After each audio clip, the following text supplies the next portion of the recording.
We're fortunate in the state of Florida. We have a very strong budget outlook. We have really healthy reserves. And even though a lot of people were predicting really, really big problems when COVID set in, we've been able to keep the ship afloat. We've kept Florida open. The economy has responded. And the result is, we're probably in a stronger budget situation today than when I became governor. And so that allows us to really do things that we want to do in a variety of fields, including in education. We'll be putting out the entire governor's recommended budget within the next couple weeks, but we do have some highlights that we've already been able to do, and we're going to start with education. And it's really exciting what we're going to be able to do in this upcoming year. I want to just say before I get into that, we love the economic momentum we have. We have a lot of job opportunities here in the state of Florida. A lot of people, of course, are wanting to invest in Florida, move here. That's great, and we'll keep that going. You do see, though, today's news, this inflation is really, really hurting a lot of people. And, Biden said that it was something that was not going to be sustained. He said no serious person says that. And actually, he was wrong. It is something that's sustained. And I think it's really, really causing a lot of problems. You look at what's happening with the supply chain and the breakdown that we're seeing. That's driving the price of goods up even more. This Biden mandate, if people lose their jobs over it, which in Florida we're going to protect against, but if people do that in these key industries, that's going to exacerbate the problems. And so we're going to keep going forward, but we also look at some of these things like gas prices and inflation that's being driven out of Washington, and it's not helping. And we'd like to see that taken account of. There's a lot of attention on all these other things. Those are the core issues I think people are concerned about. They're concerned about the gas prices. They're concerned about the inflation. They're concerned about that outlook. We are in good shape in Florida, and we're going to continue to do what we need to do. Now, in terms of education, we've done an awful lot since I become governor, and we have an opportunity to do even more. In our budget for next fiscal year, we are going to again put in hundreds of millions of dollars, this year $600 million, to keep increasing teacher pay, particularly focusing on increasing the average minimum salary in the state of Florida. When I became governor, we were in the bottom half of states for average minimum salary. Now we're definitely in the top 10, and depending on how you calculate it, probably in the top 5 after we do this. And that's something that's really, really good. That's been a boon to a lot of folks who are coming into the profession. So we want to continue to do that. We also had great success last year. It was a unique school year. We were proud that we had kids in school the whole year. There were a lot of places parents couldn't get their kids in school, and they had closed these schools. And now you see the studies that have come out. The school closures that did no benefit in terms of COVID, and it was the wrong thing to do. So we were right on that last year. A lot of these other states were wrong on that. Nevertheless, it was a challenging time. So we were able to secure last year's budget $1,000 bonuses for all principals and public school teachers. That's about $177,000 total. And I'm proud to say in this year's budget, we're going to put those bonuses in again. So we'll have 2 straight years of $1,000 bonuses for all principals and public school teachers throughout the state of Florida. That's a really, really big deal. We're also putting our money where our mouth is in terms of our policy proposals.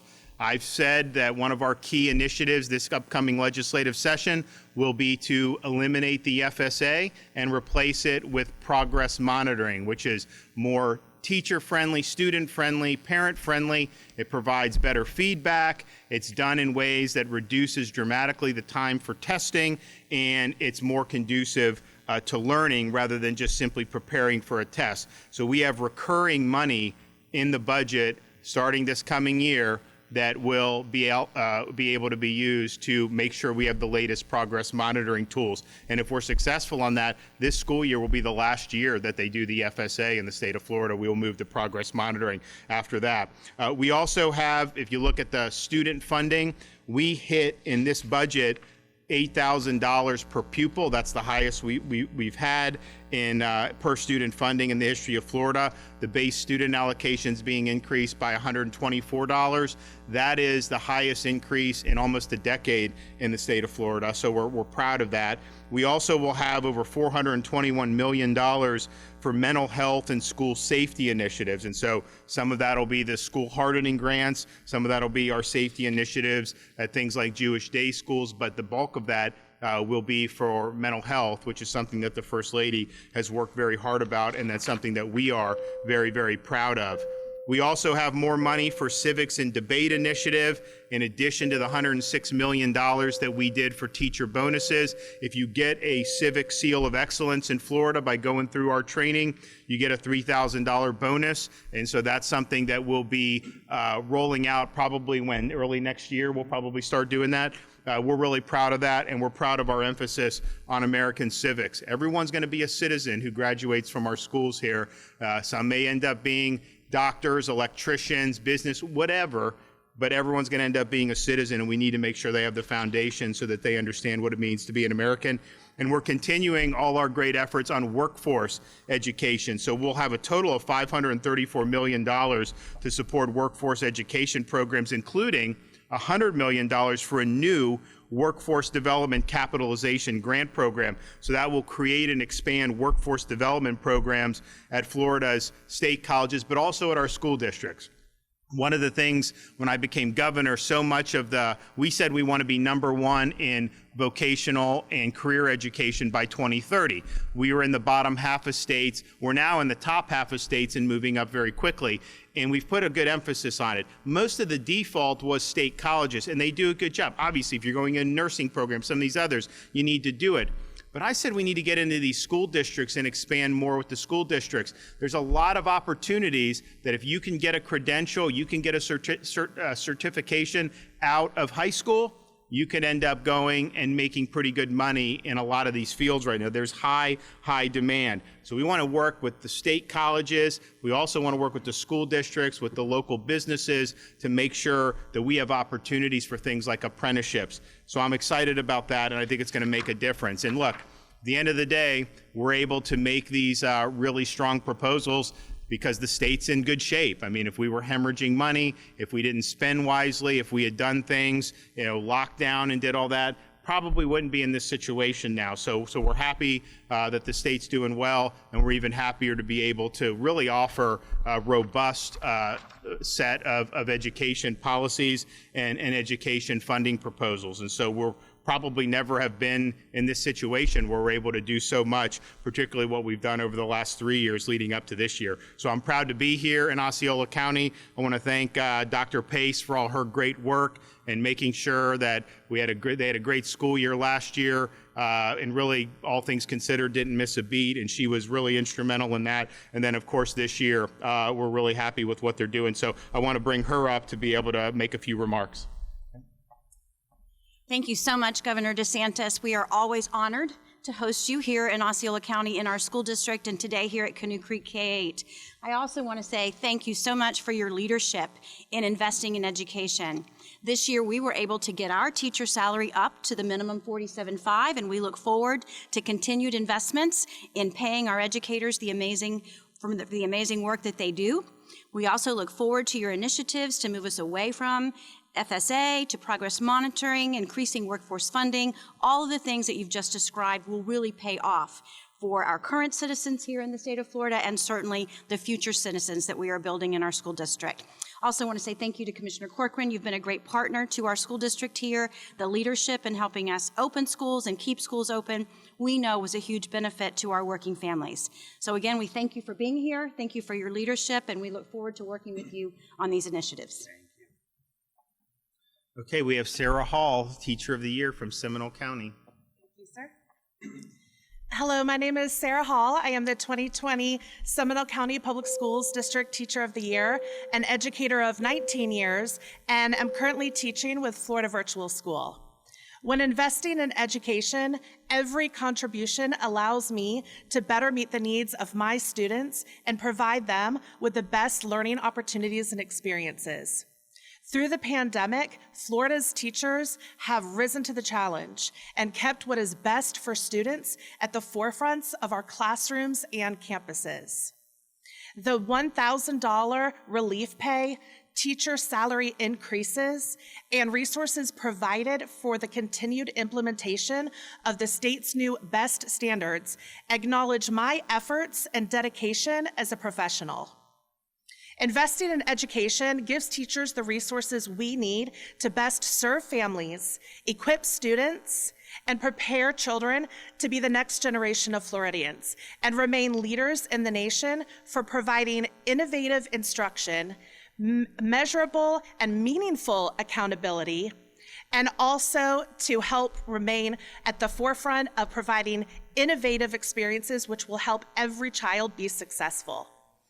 I am grateful to Governor DeSantis and Commissioner Corcoran for their dedication in continuing to celebrate and elevate teachers and to invest in classrooms. Thank you. Okay, we have Commissioner Richard Corcoran. Thanks, Governor. You guys can see why we say Florida is the education state, and the reason it's the education state is because we have the education governor. There has been unprecedented investment and policy changes just in his short tenure as governor that literally defy words. You look at what we've done. You take education, I always say, and I think you would agree, Superintendent Pace, accountability, if you measure something, it means you care, and then you can make significant changes with what you need to do. Choice and giving parents those options, whether it's sending their kids to school, masking or unmasking, or having different opportunities of schools. And then ultimately teachers. The most important thing, everyone would say it, is who's standing in front of your child every single day in that classroom. And we always say, we have nice buildings and what have you, but you take a great teacher, they can go out to an oak tree outside and teach and impart knowledge to those kids. That's what the most singular important thing in these children's lives. And to see this kind of investment, we'll be pushing, if this successfully passes, which the legislature has been great partners with the governor on all these initiatives, that's pushing $2 billion worth of, almost $2 billion worth of increases in teacher compensation in the state of Florida. And what does that mean? That means you're gonna get the best and the brightest. This now puts us #1 in the Southeast. We're basically tied with the Northeast.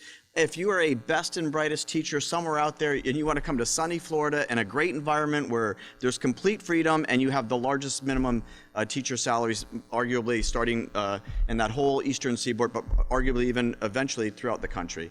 And that's a game changer. And it's the great philosophers, going back to Socrates and the ancient Greeks, Locke, Hobbes, Lincoln, they would always say, if you show me how you're educating students, I will tell you your country's or your state's future. And when you have these kinds of investments, the future for our children is bright.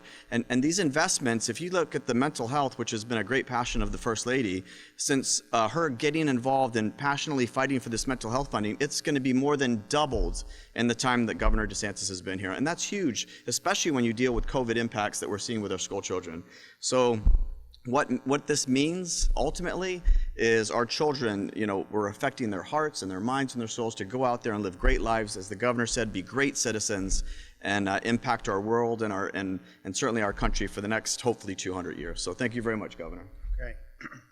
And I think if you look just with this, the proposals here today, if you look when we first did the salary increases and then last year and then this year and then the bonuses, that'll be over $2 billion just in the last 3 years that have gone directly, mostly to teachers, but also with the bonuses to principals. And so that's some significant amount of support.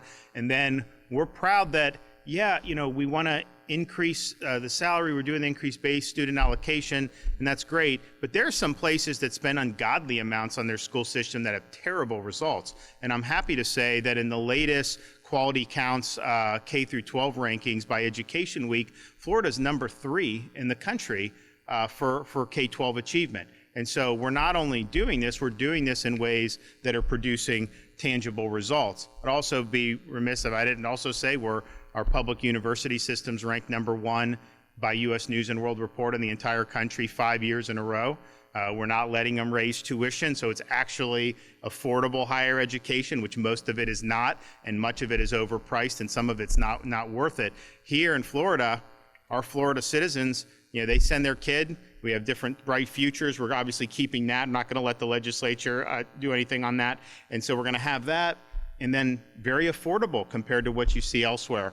So that's good. And again, the quality speaks for itself in terms of the rankings. So we're excited about what's going on. I think this is going to be a really important part of next legislative session. I also have other areas of the budget that, we finished a lot of them. I haven't finished the entire budget yet, but it's coming soon. But we have a lot of things that are going to be very exciting in this upcoming regular legislative session. So happy to take any questions if you guys have any.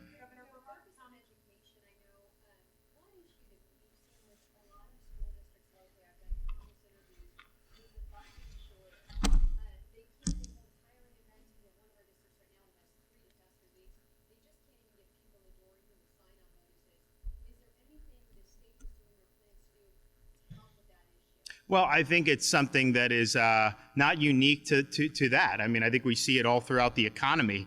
When you had whatever was done with COVID, I know they did a lot of stuff federally. It just changed some of the underlying dynamics of the labor market. There's never been a better time to look for a job because, as you said, people are going to pay bonuses. They're going to do a lot. We're going to have some pay packages for law enforcement we're going to roll out. And part of it is they deserve it, but part of it is, quite frankly, you got to be competitive. Because they can go to these other places. They can go to Wawa or Buc-ee's or some of these places. They will pay signing bonuses, some of that. So we definitely will look at it, but we'll look at it in the context of everything that there are needs for. The drivers of the kids is important. There's also the driving of the goods in these commercial truckers. There's a huge shortage there. I am concerned about, we're fighting Biden's OSHA mandate for the shots, but just think about if like 1% of any of these folks in these key areas end up losing their jobs out of it, that's not something that you're going to be able to easily recover from. So they're really playing with fire with what they're doing. And yes, there's a lot of needs for a lot of different stuff. I didn't mention before, but I would mention because Dr. Pace was with us. We were actually in Osceola County almost 2 months ago, where we revised what had been done, what CDC had recommended for quarantining school kids. And we said, you shouldn't quarantine healthy kids. A healthy kid needs to be in school. If someone has symptoms, then they obviously could be sent home or kept home. If someone tests positive, fine. But just having been in the classroom with somebody or whatever, if you don't have symptoms, the parent really has a right to have that kid in school. So I think every school district, maybe not Broward, but almost everyone immediately adopted that. It was interesting. We got criticized for it by the usual suspects, but I'll tell you, the parents were really happy because they were getting calls the day before school saying, your kid's going to be out for 2 weeks. They got exposed. And it's like the kid's healthy, and most of the kids that were quarantined under that policy weren't ultimately infected. And so we did that, and here we are almost 2 months later, and the COVID has continued to go down dramatically.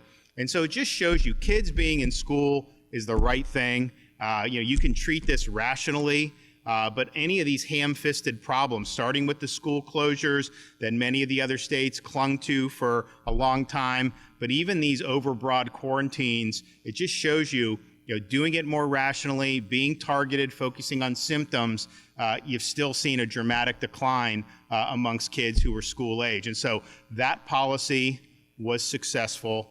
The policy to keep schools open was successful, and we see that, I think, every day as we go through this.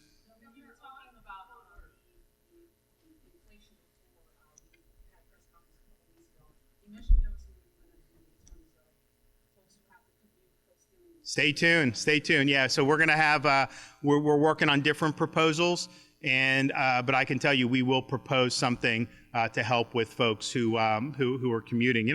Thing is like, if this is something you do, and in Florida, that's most people that go to work. That's just how our state was built over the years. People drive. And if those gas prices go up 50%, yeah, you can maybe change your behavior on the margins, but in terms of your daily work, you gotta show up. So people are doing that, and that's definitely pinching folks. So we're looking at that, and we'll definitely have a proposal, and we may have more than one, but we'll definitely have one in the next, probably the next week or two.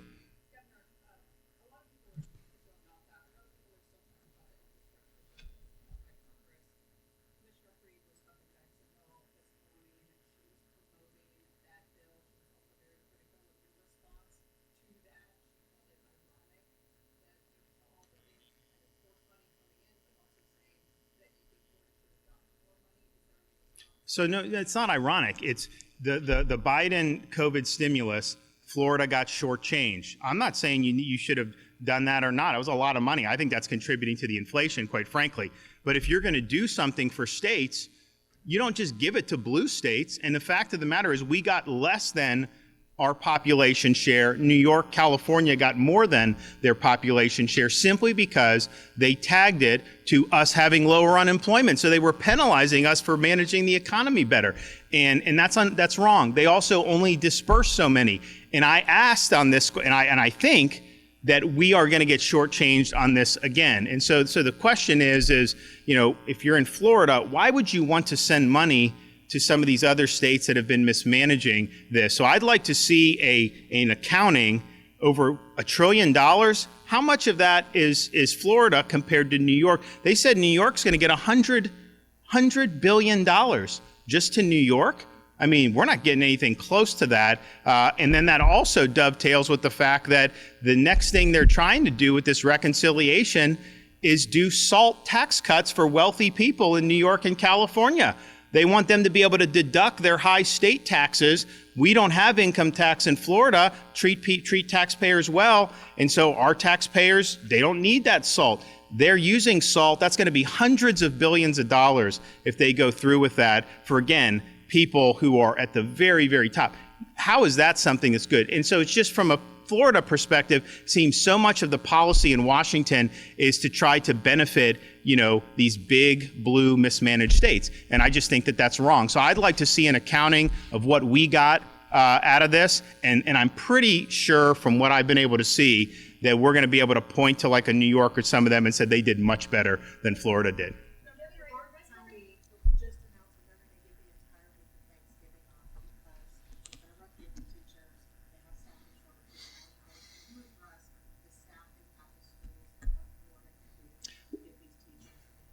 Well, we obviously are increasing the base student allocation more than has been increased in almost 10 years. And our per pupil funding is now the highest it's ever been at $8,000 if our initiative does. So we've done that. They've also been able to apprise themselves of a lot of federal money. So I'm not sure why they're doing it. I mean, my view would be, we need to have the kids in school. And I think that that's really important. I think it's important for parents that their kids are in school. So to me, that's kind of the baseline. That's an absolute must that we need to have is to have our kids in school on a regular basis. So I'm not exactly sure on the details with the Brevard, but clearly we owe it to the parents and the students to have them in school for the full time.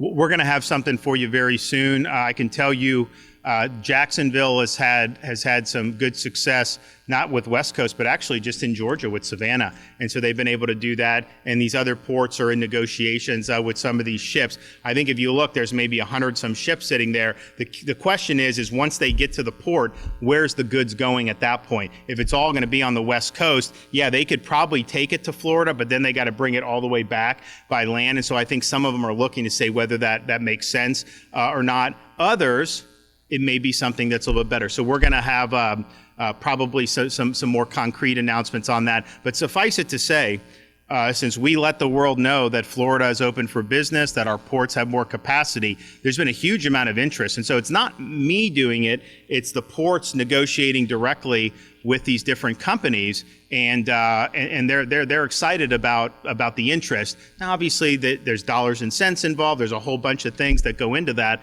but I can tell you, people are definitely doing it, and we've been able to see some success so far. So I think going forward, if you're already parked there, at that point maybe you just go, but then they know they're going to face the backlog. So I think as we get going more, people are going to say, well, gee, maybe we just route this into Florida. So stay tuned on that. I think we'll have some good updates in the very near future. Okay, thanks everybody. Appreciate it. This way. Okay, thank you.